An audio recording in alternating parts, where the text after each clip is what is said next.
A Secretaria do Meio Ambiente é responsável por administrar 25 unidades de conservação no estado do Ceará. As unidades de conservação são regidas por uma lei de julho de 2000. Quais são as diretrizes que regem as unidades de conservação? Sabemos que são ações de políticas públicas que envolvem manejo, conservação, pesquisa, dentre outros aspectos. O senhor podia, então, comentar? Bom, muito bem, essa lei é muito importante. O Estado depois fez a sua lei estadual, depois teve decreto regulamentando. A unidade de conservação é um instrumento, né, de preservação, é um instrumento de harmonização da natureza com as atividades econômicas. Então, grosso modo, nós temos dois tipos de unidades de conservação. A de proteção integral, por exemplo, parque, conhecido aqui por todo mundo, Parque Estadual do Cocó, que foi regulamentado agora, depois de 40 anos de uma grande luta, né? O governador Camilo Santana priorizou e nós conquistamos o Parque Estadual do Cocó. 1.571 hectares, é um parque que atravessa Fortaleza. Você chega aqui de avião, olha o mapa, você vê um verde, né? Atravessando Fortaleza, é o Parque do Cocó, né?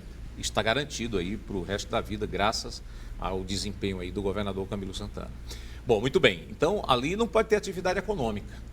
Pode ter atividade de lazer, de esporte, né, de cultura, mas não pode ter atividade econômica lá. Não pode ter fábrica, não pode ter comércio, não pode ter agricultura, não pode ter pecuária.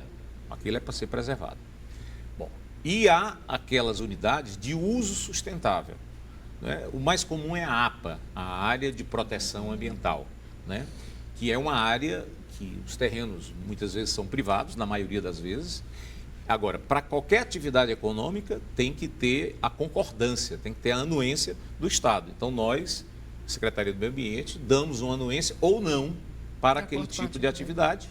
E aí a SEMARCE, que é o órgão que opera o licenciamento ambiental, vai licenciar ou não. Então, a gente trabalha conjunto. SEMA, que faz a gestão das unidades, e a SEMARCE, que faz o licenciamento. Então, a gente define o que é que pode ser feito. Qual era um problema aqui nas unidades de conservação? Continua. Diminuímos esse problema, mas ele continua muito forte ainda. É que as unidades foram criadas, né, mas elas exigem um plano de manejo. Quer dizer, para que você vai...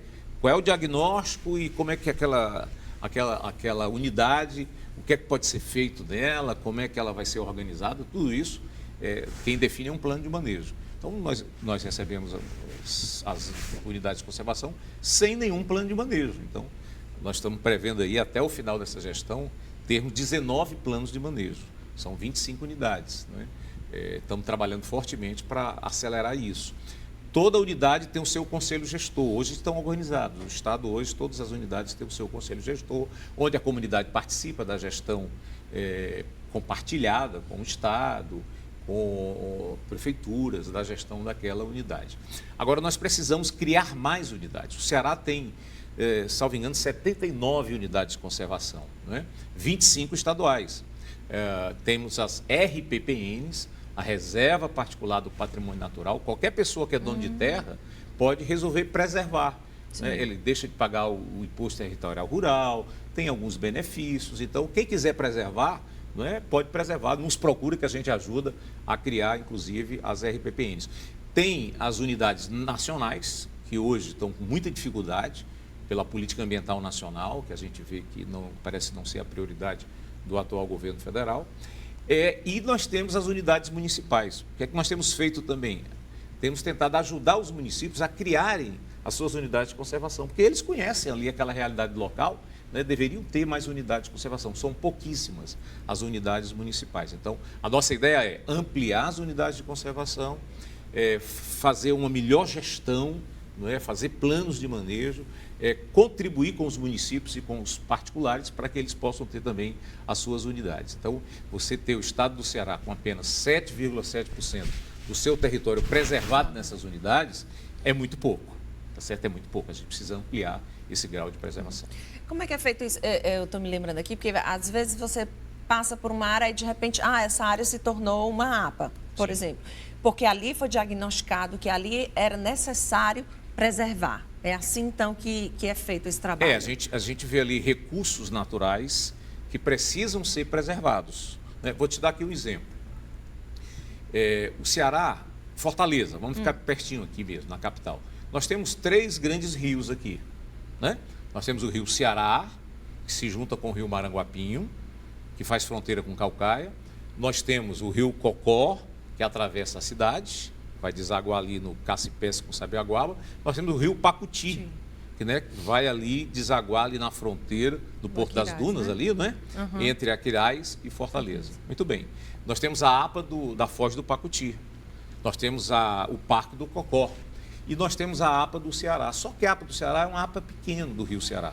Então, agora, já também orientado pelo governador Camilo Santana, nós criamos a APA do Ceará Maranguapinho, porque a gente precisa preservar as matas ciliares desses rios, onde muitas vezes as pessoas que não têm moradia têm construído lá suas casinhas em áreas de risco.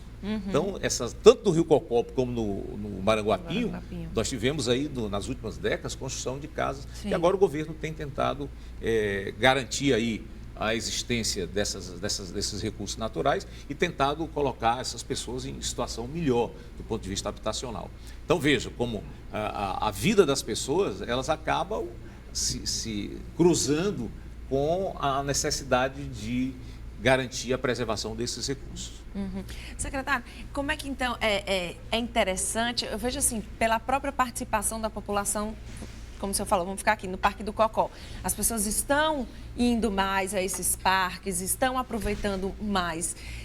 É bom isso, elas estarem mais presentes, porque elas vão ver que tem essa necessidade de cuidar, ou à medida em que elas vão sujando ou vão desmatando? Como é que é essa relação? Olha, é fundamental o sentimento de pertencimento, né? Veja, quais são as cidades do mundo que tem uma floresta dentro da cidade? São poucas. Nós temos uma floresta dentro de Fortaleza. É uma área, Fortaleza tem 314 quilômetros quadrados, não é? Uma área praticamente urbanizada. Fortaleza é a capital de maior densidade demográfica dentro das capitais brasileiras, tá certo? Nós temos aí uma densidade enorme. Então, a gente só tem 8 metros quadrados por habitante de área verde. É muito pouco, né? Se dá aí um limite mínimo aí de 12 metros quadrados. E ainda é pouco, devia ter mais. As cidades mais arborizadas têm 30, 40 metros quadrados. Fortaleza tem 8 de área arborizada, com algum tipo de árvore e tal. Bom, então, uma estratégia que nós estamos hoje utilizando é criando iniciativas do tipo Vivo Parque. Nós hoje fazemos o Vivo Parque no Parque do Cocó. Isso. Aos sábados, arvorismo, e no domingo, além do arvorismo, uma série de atividades, dança, música, yoga, tai chi chuan, brincadeiras infantis. Bom, levamos isso lá para o Parque Botânico, em Caucaia, e agora, no mês de junho, nós vamos começar no Maranguapinho, lá no Canindézinho. Quer dizer, tudo que está acontecendo aqui no Cocó, nós vamos levar lá para o Canindézinho. Isso só foi possível porque nós criamos a APA do Maranguapinho. Então, nós vamos aproveitar a mata ciliar, aquela área em torno do rio, para esse tipo de atividade. Isso vai chamar a atenção da população para um recurso natural que ela, às vezes, via até como empecilho para construir suas casas. E nós vamos mostrar, e aí vai ter reflorestamento, enfim, nós vamos ter que uma série para recuperar essas áreas verdes e criar esse sentimento de pertencimento. E vamos levar para o Curió. Nós temos uma floresta de 57 hectares, como se pensa, 57 campos de futebol. É uma área relativamente grande para uma cidade muito urbanizada como é Fortaleza, que é a floresta do Curió. Ali no bairro Curió, nós temos uma floresta de 57 hectares, que é um parque, na verdade, não é? Apesar de ser oficialmente uma área de relevante interesse ecológico, mas é um parque, é uma área pública, que nós estamos lá levando também o Vivo Parque, nós vamos levar uma areninha lá para perto e tal. Ou seja, não precisa trazer a população para conviver mais fortemente com essas áreas verdes. Por quê? Porque ela vai brigar por ela, ela vai gostar dela e vai lutar por ela, vai brigar para que aquela mata não seja destruída, não haja incêndio, não haja lixo naquelas áreas, porque ela vai utilizar no dia a dia. Então, é um pouco isso que é uma das estratégias para a valorização desses recursos naturais. Magda, quando foi feito, enquanto está sendo feito esse diagnóstico, o que a gente pode dizer assim que o Ceará tem de melhor para oferecer, o que vocês descobriram que pode ser mais explorado nessa nossa área do meio ambiente? Na área do meio ambiente, especificamente. Existe Porque, assim, existem aquelas coisas que são clássicas, né? Nosso litoral, né? O turismo e tudo. Mas a gente tentou dar ênfase muito para a questão do sertão, tanto pelo valor da caatinga propriamente dito, precisa ser explorado esse valor no sentido de valorização, não só valoração na questão econômica, de valorização do bioma. Eu preciso enfatizar muito essa questão da importância que a gente tem para ensinar o mundo a viver com os novos desafios climáticos, certo? Eu acho que o Ceará precisa potencializar isso. O Ceará tem muito a ensinar, certo? Seja com o conhecimento das populações que estão no campo convivendo com essa realidade de semiaridez, certo? Isso é um conhecimento que precisa de alguma maneira ser compilado e levado para o mundo, certo? Esses mecanismos do nosso bioma. Então, até com a questão da unidade de conservação, a gente menciona lá, o Ceará tem as suas unidades de conservação, mas a maioria delas ainda está muito próxima do litoral. A gente precisa conservar mais áreas. Tirar essa ideia de que é o verde em si. Sim. Então, se for uma área que está a vegetação toda seca ou com quase sem vegetação, se for para conservar o solo, preservar o solo, tem que ser feita uma unidade de conservação ali. Eu acho que está muito nessa linha o potencial. A questão da geração de energia, energias renováveis é indiscutível. Esse é o nosso potencial, talvez, né, o mais relevante, o de menor impacto ambiental. Então, é muito nesse sentido que eu acho que é o que a gente tem de melhor. São nossos potenciais enquanto semiárido, enquanto bioma caatinga e as nossas pessoas, certo? Nas reuniões eu enfatizava muito isso. As pessoas. Vamos prestar atenção na nossa capacidade de inovação, de criatividade e trazer isso para a questão do meio ambiente. Então, a gente toca aí no assunto que o próprio secretário também falou. As pessoas precisam tomar para si esse problema, para cuidar, para participar. Exatamente. Um bom caso que a gente pode citar é o caso de Fortaleza, onde a gente está tendo problemas aí com relação a pouca arborização.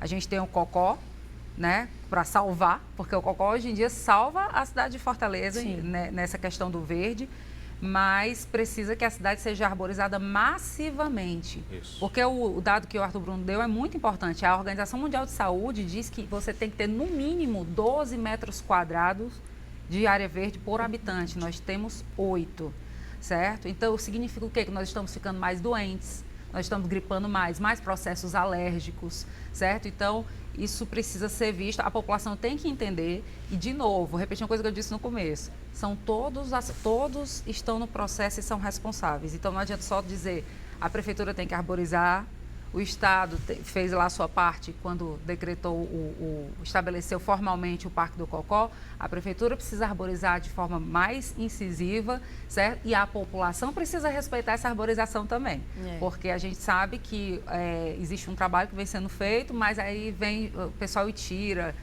as mudas, quebra as mudas e tal. Então, assim, todo mundo tem que estar dentro desse circuito, ter essa sensação de pertencimento, esse sentimento de pertencimento, para poder respeitar e valorizar a natureza. Entender que toda e qualquer árvore, tudo que você tiver na cidade, os recursos hídricos, o solo, tudo isso é nosso patrimônio natural. Exatamente. E tem que ser respeitado e valorizado. Como é que é feito, então, a programação, digamos assim, de um reflorestamento? Assim, onde se deve plantar mais? Em áreas de prédios, de casas, enfim, no litoral. Como é que é feita, então, essa programação? O ideal é que cada município faça o seu planejamento com a sociedade, né? Hoje nós temos os planos plurianuais, né? Você planeja para 4 anos, né? E você tem a lei de diretriz orçamentária, você tem um orçamento. E no nosso caso aqui, que é o nosso tema, nós estamos planejando o Ceará para mais 30 anos para frente, né? O Ceará 2050. Então, é um bom momento agora, nós estamos aí nesse processo de elaboração desse plano, que cada cidade possa dar a sua contribuição em termos de planejamento, de ter metas. Hoje, Fortaleza tem 8 metros quadrados por habitante de área verde, tem que ter quanto? Então, vamos planejar isso e vamos ter meta para daqui a 5, para daqui a 10, 15, 20 anos. A Prefeitura de Fortaleza tem feito um esforço grande também, né, nesse sentido. Agora vai estar sendo aí organizado o Parque Raquel de Queiroz, então, ao mesmo tempo que nós temos na área leste do Cocó esse enorme parque, nós vamos ter ali na área oeste na região ali mais fronteiriça com Caucaia, nós vamos ter ali o Parque Raquel de Queiroz, que aí é uma série de áreas verdes que fará, né, que integrará o Parque Raquel de Queiroz. Nós temos a APA lá do Ceará Maranguapinho. E a Prefeitura tem um programa interessante que chama-se Árvore na Minha Calçada. Tem. Onde se dá a muda e onde aquela pessoa assume um compromisso por escrito de cuidar daquela árvore. É muito interessante. E aproveitando só para dar um serviço, as pessoas não sabem, mas a Prefeitura, ela doa a muda.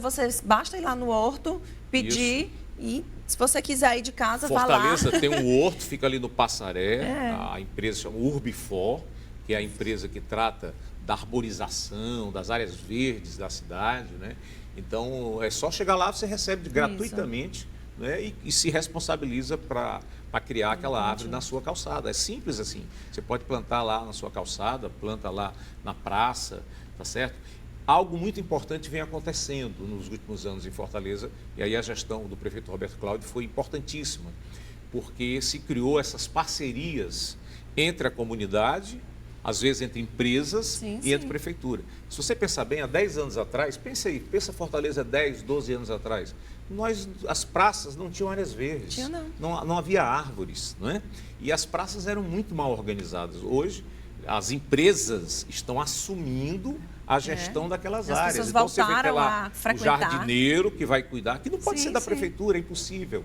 É uma área muito grande, são muitas praças. Então, isso é um programa muito interessante, a parceria entre empresas, comunidade, associações e a prefeitura, para que a gestão, a prefeitura faz a reforma da praça, planta, mas quem vai cuidar, quem vai fazer a gestão no dia a dia é a própria comunidade ou as empresas. Então, isso tem que ser incentivado, tem que ser estimulado. Agora, precisa fazer mais intensamente ainda, porque nós precisamos recuperar as áreas verdes. Você quer o exemplo? Quando há muita chuva, a gente vê um alagamento ali na Heráclito Graça. O que foi aquilo? Nós simplesmente impedimos o Riacho Pajeú continuar existindo na superfície. Então, ali há um alagamento natural, ali é o riacho, que hoje é asfalto, é calçada, né? Então, o Riacho Pajeú, ele nasce justamente ali na Silva Paulé, onde hoje tem um supermercado, ali, Heráclito Graça com Silva Paulé. Magda. Também você perguntou sobre como é que se planeja, né? Então, Fortaleza vai entregar agora, inclusive, o seu índice de vulnerabilidade às mudanças climáticas e o plano de adaptação às mudanças climáticas, onde ela fez, inclusive, vários mapas por bairros, e aí ela indica aqueles bairros, por exemplo, que estão em risco maior à elevação de temperatura. E aí esses bairros passam a ser prioritários para plantio de modo geral. Arborização, tudo isso. É uma forma de planejar, você tem que ter um critério, né? No caso de Fortaleza, ela está escolhendo baseado no critério das mudanças climáticas. Mas já é um caminho, né? Sem dúvida. Resultando no reflorestamento em mais plantas, melhor, que seja assim. E nós temos que aproveitar hoje até essa questão mesmo do marketing das empresas. É importante que as empresas se mostrem preocupadas, comprometidas, né, com a melhoria do meio ambiente. Lá no Parque do Cocó, por exemplo, nós fazemos com a construtora Serrolim um projeto onde eles plantam árvores no parque, justamente com o compromisso deles de cada metro quadrado eles terem um metro quadrado de arborização. Então, já plantamos lá 20 mil árvores e a cada ano se planta mais 10 mil árvores no Parque Estadual do Cocó. Então, é necessário que as empresas assumam esses compromissos. Tenham metas também em relação à sustentabilidade. É isso, infelizmente o nosso tempo acabou. Muito bom falar sobre isso, mas a gente vai ter que ficar por aqui.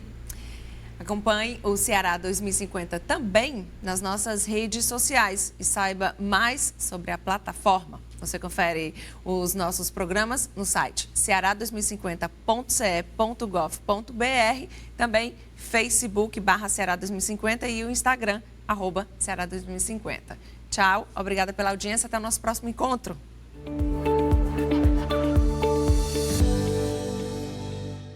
Apoio Cultural Via Direta.